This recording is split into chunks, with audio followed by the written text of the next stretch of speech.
ভোটের আগে কংগ্রেসে ভাঙন, বিজেপিতে সন্তোষ পাঠক। বিজেপিতে যোগ দিলেন কলকাতা পুরসভার ৪৫ নম্বর ওয়ার্ডের কংগ্রেস কাউন্সিলর সন্তোষ পাঠক।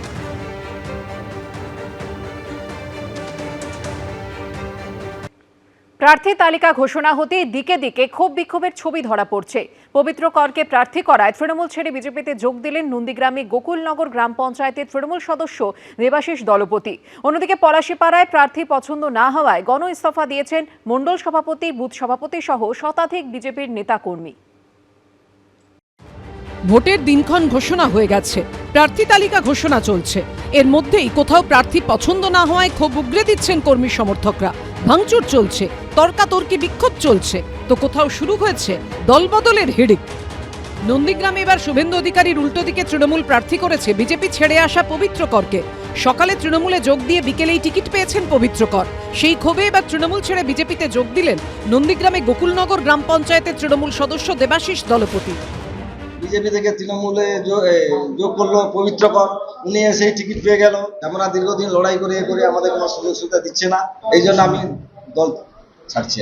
অনেক আগে থেকে বিজেপিতে যুক্ত হয়েছে, আমাদের সঙ্গে কোনো জনসংযোগ বা কোনো যোগাযোগ নেই, বিচ্ছিন্ন হয়ে গেছে।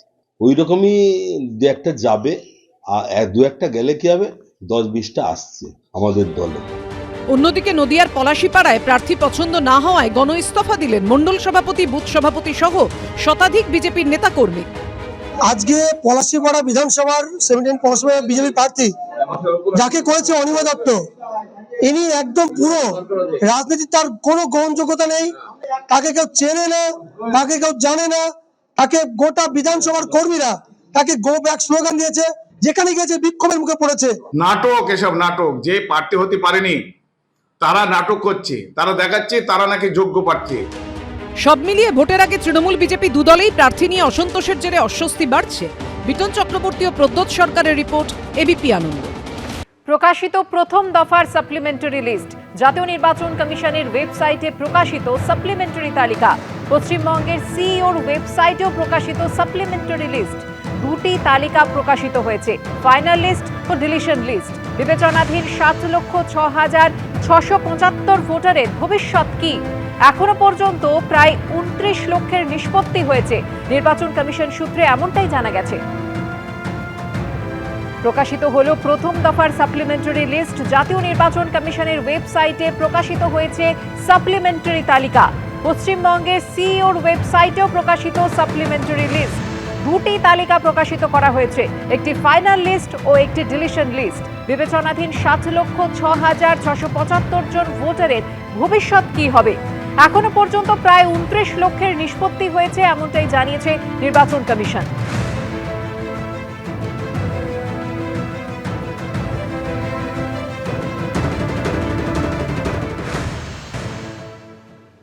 কত ভোটারের নাম বিবেচনাধীন? তাদের নথিপত্র যাচাই করছেন কারা?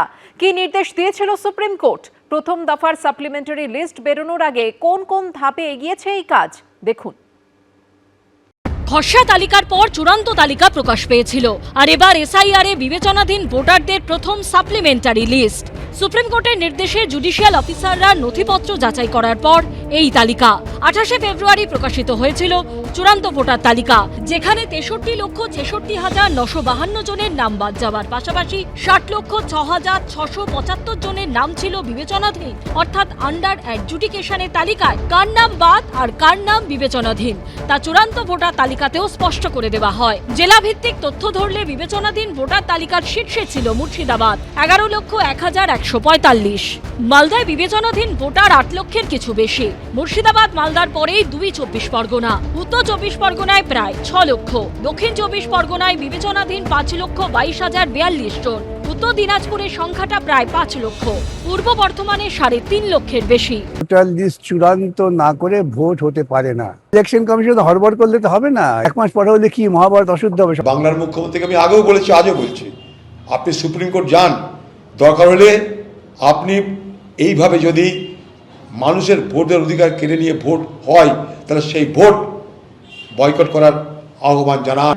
বাংলায় তৃণমূলের বিরুদ্ধে মানুষের ক্ষোভ প্রকাশ পাচ্ছে। এখন তার কাছে হাতিয়ার এসআইআর। চূড়ান্ত তালিকা প্রকাশের আগে 20 ফেব্রুয়ারি নজিরবিহীন নির্দেশ দেয় সুপ্রিম কোর্ট। প্রধান বিচারপতি সূর্যকান্ত, বিচারপতি জয়মাল্য বাগচি এবং বিচারপতি বিপুল এম পাঞ্চলির বেঞ্চ নির্দেশ দেয় এসআইআর এর চূড়ান্ত সিদ্ধান্ত নিতে ডিস্ট্রিক্ট জজ বা অ্যাডিশনাল ডিস্ট্রিক্ট জজকে নিয়োগ করবেন কলকাতা হাইকোর্টের প্রধান বিচারপতি। জুডিশিয়াল অফিসারদের পরামর্শ দেওয়ার জন্য অবসরপ্রাপ্ত বিচারপতিদের নিয়োগ করতে হবে। লজিক্যাল ডিসক্রিপেন্সি নিয়ে যে স্ক্রুটিনি বাকি রয়েছে সেগুলি শুনানি করে তারা সিদ্ধান্ত নেবেন। 24 ফেব্রুয়ারি সুপ্রিম কোর্টের প্রধান বিচারপতির বেঞ্চ জানায় কাজ শেষ করতে কমপক্ষে 3 বছরের অভিজ্ঞতা সম্পন্ন সিনিয়র ও জুনিয়র ডিভিশনে সিভিল জজদের নিয়োগ করবেন কলকাতা হাইকোর্টের প্রধান বিচারপতি। তারপরও প্রয়োজন মনে হলে বর্তমান ও প্রাক্তন জুডিশিয়াল অফিসার চেয়ে উড়িষ্যা এবং ঝাড়খণ্ড হাইকোর্টকে অনুরোধ করতে পারেন কলকাতা হাইকোর্টের প্রধান বিচারপতি।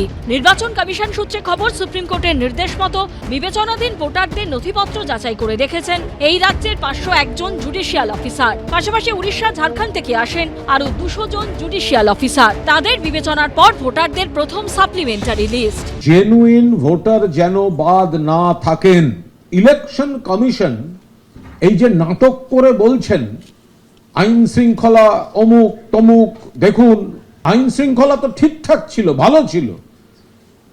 আপনারা এতগুলি অফিসার চেঞ্জ করেছেন, কোন অপ্রীতিকর ঘটনা ঘটলে তার দায় নির্বাচন কমিশনের। তৃণমূল কংগ্রেসের হঠকারিতার জন্য, জেদের জন্য রাজ্যের বাইরের বিভিন্ন রাজ্য থেকে জুডিশিয়াল ম্যাজিস্ট্রেটদের এখানে লাগাতে হয়েছে। কত বিচার ব্যবস্থার ক্ষতি সাধন হয়েছে এই তৃণমূল কংগ্রেসের অসাধুতার জন্য। সেই সপ্তাহে ভোটার তালিকায় যাদের নাম থাকবে না তারা ট্রাইব্যুনালে আবেদন করতে পারবেন। অবসরপ্রাপ্ত বিচারপতিদের নিয়ে এই ট্রাইব্যুনাল গঠিত হয়েছে। এবিপি আনন্দ। এবিপি আনন্দ, এগিয়ে থাকে, এগিয়ে রাখে।